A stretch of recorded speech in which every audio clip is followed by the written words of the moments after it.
Hey, welcome back. Gwyned doing standard Pauper Deck-Tech using Metalhawk, the list that I took to second place in MCDC 1114. I won game 1 but lost game 2, and so this is game 3 against my opponent, PK23, who is playing an Esper deck. So let's go ahead and take a look at my opener. Had to mulligan the first two. Finally find one. Now this is just a great, three lands, 4 creatures, 2 core Skyfishers, a prophetic prism. I mean, this is about as good as it gets. So obviously I'm keeping. My opponent keeps as well. My opponent, I chose here to play first. Again, in any kind of aggro deck, almost always in Pauper, it's better to play first if you have the opportunity. I know in Limited, that's often not the case. Often it's better to go ahead and draw first. But for whatever reason in Pauper Constructed, there's very rarely a time when I, think it's better to draw. So I'm sure there are decks out there that it is better, but, in Pauper, I just don't see it very often. So clearly here, just going to run out of planes, and opponent does the pretty typical, find the Evolving Wilds and pass the turn back.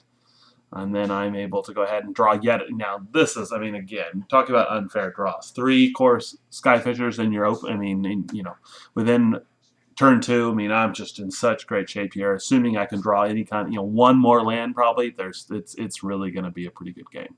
I'm obviously here not going to run out of course Skyfisher yet.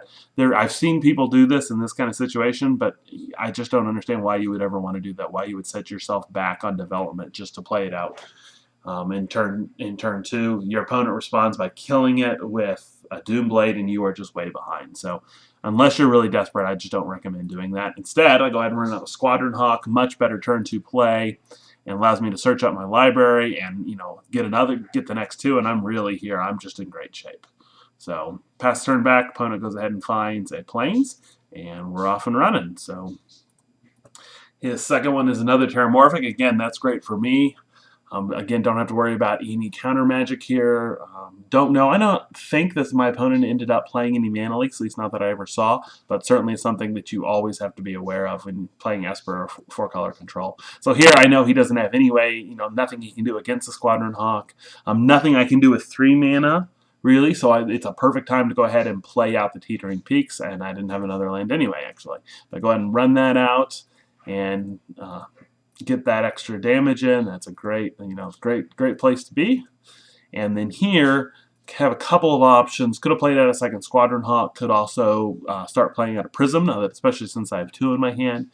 But I think it's important, man, if you have an opportunity to really put the damage on, I think that's better most of the time. Unfortunately, that's not what I do here. Interesting enough, I play out the Prism. I probably would have done, and looking back, I probably would have done another Squadron Hawk. The drawing is nice, but I don't really need more cards. I've got plenty of action. I really should have been developing my board, so that was a mistake. Now, it was nice to go ahead and find that 4th land, and that may have been what I was thinking, that it was so important to find that 4th land drop. Having 4 mana, again, let me get 2 creatures and play a turn. So if I knew I was going to draw a land, clearly the Prism was the right play there. Opponent searches out an island, and we'll see if he actually has a play here. And he goes ahead and finds a Seagate Oracle, so that's great. Again, don't have to worry about any counter magic. Find yet another land. Now I got 5 land in hand. That's about the perfect amount for this deck. Won't really need to worry about land for pretty much the rest of the game. And go ahead and just swing in with Squadron Hawk. And a couple things here. Go ahead and do the core Skyfisher and bounce the Prism. Again, just being able to draw over and over and over again. Prophetic Prism, if you've got a way to bounce it, is practically a blue card. It's just the card drawing that you get out of it really is fantastic. And go ahead and run out another Squadron Hawk to develop my board. Pass the turn back, and my opponent continues to develop his board. And it's interesting. Fume Spitter is such an interesting card. I actually don't think in this, yes, it trades with Squadron Hawk, which is great. So in that sense, it acts as, sort of extra, extra damage or an extra removal spell. And certainly, as I mentioned earlier, the ability when you've got 2 teams of Squadron Hawks staring at each other, the ability to take one of theirs out, so you've got the superior numbers, certainly is advantageous. Whether it's better again, than a Disfigure is an interesting question. Certainly against certain decks, it really definitely is. And in fact, there's some fun shenanigans you can use with Fume Spitter and something like Belgad Scorpion, where you go ahead and reduce the toughness of something else temporarily to 1, and then you can go ahead and kill it. So I've seen that trick before, but that's not really something typically that Esper's doing. So it's an interesting decision on his part to do that. He's got a Squadron Hawk of his own, So again, that he could really get some great value out of that Fume Spitter by having the advantage of numbers. Of course, having the core Skyfishers is really going to negate any kind of advantage he gets out of that. Fine, that's my third land. I'm really, at this point thinking I've drawn plenty of land here. Would really like to not draw any more. Before I attack, it looks like I'm guessing, I'm going to play out a Prism, just again trying to see what's coming. I'll draw yet another land, in fact, involving wilds. But hey, fortunately, I've got lots of great things I can do with what's in my hand. Having those core Skyfishers gives me all kinds of options. Happy to trade here with the Fume Spitter, happy to trade with the Squadron Hawk, whatever he wants to do here. So he does go ahead and trade with the Squadron Hawk, obviously. And I will go ahead and run out Skyfisher and block that and bounce that Prism back again. You can see I'm just really getting ahead on card advantage here, which, for a red and white deck is a pretty nice place to be. So let's see what my opponent's going to do. He goes ahead, and I see this is the trick that I was talking about, is he goes ahead and temporarily reduces that Skyfisher down to 1 toughness, and then is able to use the Scorpion to get rid of it. So it's a pretty neat trick. I mean, in some ways, he's kind of 2-for-1ing himself. I mean, not really, but he is trading the Fume Spitter for the core Skyfisher plus the special ability of the Scorpion. Whether it would have been better just to take out a Squadron Hawk or not. Of course, he has his own Squadron Hawk, so he probably made the right play. But it's certainly an interesting decision to be made there. Also allows him to swing in unmolested, which, I guess is only an extra point, but every little bit helps. Now here, obviously, I don't have anything else I can do. Pass the turn back. Find yet another land. The nice thing is that at least I've been able to get through that big glut of, I think it's 5 lands. But because of those Prisms, I wasn't stuck drawing them turn after turn. So I'll tell you what, Prism is just a great card. I think I way undervalued it when it first came out in Rise of the Eldrazi. It just seemed like a nice filter, but man, that ability to keep the fact that it replaces itself really is huge. And so here, just continue to run out the Prisms, keep drawing cards, find the Galvanic Blast, and then once again I have a core Skyfisher. I can bounce it back to my hand, and really, the card advantage I'm getting off that really is huge. And run out yet another Squadron Hawk and pass the turn back. And let's see what my opponent's going to do now. Goes ahead and attacks him with the Scorpion. Now I really thought here, should I block? Should I not block? What kind of tricks could he do? What could he be thinking? But ended up deciding there was very little to be gained by blocking, so I just go ahead and let it hit. He could have a shenanigan. I don't really know what he could have been doing. Could have another Fume Spitter. I mean, so there were some options, but I just didn't really see any reason to block, given that I was so ahead on life. So he goes ahead and finds the Crossroads. 1 isn't so bad, but in aggro deck you see 3 or 4 of those, and it's really bad news. Finds a 4C, so now he's starting to really gain some catch up on card advantage. But you notice we're really not that that far behind. He's essentially got 40 cards in his library plus 7 in hand. I've got 42 plus 6 in my hand. I'm really not that far behind.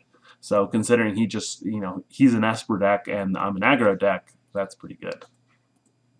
So finding a Glenhawk, again, I'm really going to notice how much card advantage I'm going to be able to continue to get off those Prophetic Prisms, really allowing me to continue, into the mid to late game, keeping up with his card advantage time after time after time. Not going to matter in this game. He has no real blockers for the air. I've got a Galvanic Blast in hand. It really is not going to take me very long at all to go ahead and reduce him. But again, it's it's just super to be able to have the options to keep dropping those Prisms, to keep balancing them with the Glenhawks and with the Skyfishers really is just so powerful. And the fact that I'm able to find a Lightning Bolt, again, just giving me access to exactly what I'm going to need. And here he just doesn't have an answer to all the cards. Even though he's got a lot of cards in hand, he just doesn't have the time he needs to really develop his board and to keep up. And so here I'm at a huge advantage, both life total and total board. You're not really sure why he's attacking. Seems he's clearly got some kind of trick if that's what he's doing. But I go ahead and throw the Glenhawk in front of the Seagate Oracle to save a point of damage, and hoping if he's got a trick, he'll go ahead and show me what it is. And he, in fact, does have a trick. He's got a Shrivel, which, allows him to get an extra thing out of it, but of course it kills his too. Interesting move. I mean, it certainly wipes out a lot of the board, and then allows him to drop his own, oh, that's right. And has yet another Scorpion to kill the core Skyfisher. So that was a great turn for him. That Shrivel really was a pretty good for him. So he's really in a much better place. But of course, I've got a Lightning Bolt in hand. Go ahead and zap him with that, and not going to have any trouble here. If I can hit with the core Skyfisher one more time plus Galvanic Blast, there's not going to be anything he can do. And so I'm able to find yet another Glenhawk, and she's just dead. I mean, there's very little that can be done here. Go ahead and continue to draw, find a Perilous Mirror. So now I've even got the artifacts that I need, and I can just go ahead and end it right here. So that is how I won that match. Ended up being, pretty unfair for him as far as having, drawing the 3 core Skyfishers, really able to just keep bouncing those Prophetic Prisms. I end up digging deeper in my library than he dug in his. I mean, so really, again, the power of the Prophetic Prism in this deck is just amazing. So anyway, hope you enjoyed watching. I thought this was an interesting match. Would love to hear, some of those spots and comments. If you would have done something differently, would enjoy hearing that. And thanks for watching. See you next time.